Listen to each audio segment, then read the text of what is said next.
60 वर्षांपेक्षा अधिक वय असलेल्यांना भाजप लोकसभेवरती पाठवणार असल्याचं कळत आहे। नवीन नेतृत्वाला संधी देण्यासाठी भाजपनं हा निर्णय घेतलेला आहे।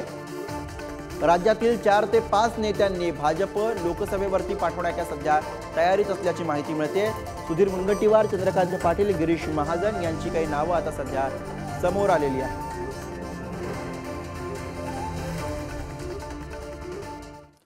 शिवाजी काळे आपले प्रतिनिधी सध्या आपल्या सोबत आहे। शिवाजी काळे यांच्याकडे अधिक माहितीसाठी जाऊयात। शिवाजी, भाजपचा नवीन आणि मोठा निर्णय म्हणता येईल? निश्चित ज्या पद्धतीने आपण जर पाहिलं इतर राज्यामध्ये मध्य प्रदेश असो, राजस्थान असो, नव्या आणि जुन्याची सांगड घालण्याचा प्रयत्न भाजपने केला। मात्र राज्यामध्ये जर आपण पाहिलं तर आता नव्या दमाला नेतृत्व देणं गरजेचं आहे। सध्याच्या जर मंत्रिमंडळावरतीच आपण नजर टाकली तर सुधीर मुनगंटीवार, राधाकृष्ण विखे पाटील, चंद्रकांत पाटील, गिरीश महाजन, सुरेश खाडे, मंगलप्रभात लोढा हे 60 वयापेक्षा अधिक वय असलेले नेते सध्या मंत्रिमंडळात आहेत। त्यामुळे अनेक तरुणांना संधी एक प्रकारे देण्यात आलेली नाहीये। त्यामुळे हे जेव्हा केंद्रात जातील तेव्हा नव्या दमाच्या नेत्यांना संधी मिळेल।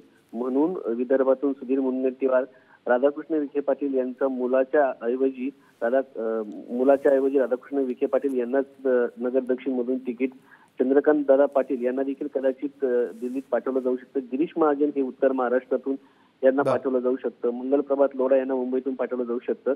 आता अनेक नेते जे आहेत दिल्लीत येण्यास उत्सुक नाहीयेत। मात्र या सगळ्या याच्यावरती आता दिल्लीमधून जर मेसेज आला तर यांना निवडणुकीला उभं राहणं लागणार आहे। त्याचबरोबर काही नेत्यांना सांगण्यात देखील आलेलं आहे की तुम्हाला निवडणुकीची तयारी करायची आहे। मात्र अद्यापपर्यंत हे जे नेते आहेत त्यांच्याकडे मंत्रीपद देखील आहे राज्यामध्ये, ते जाण्यास उत्सुक नाहीयेत। मात्र हे या सर्व नेत्यांना आता दिल्लीत बरोबर, त्यामुळे शिवाजी या निर्णयाची कशी अंमलबजावणी होते हे पाहणं महत्त्वाचं असेल। धन्यवाद तुम्ही दिलेल्या सविस्तर माहितीसाठी।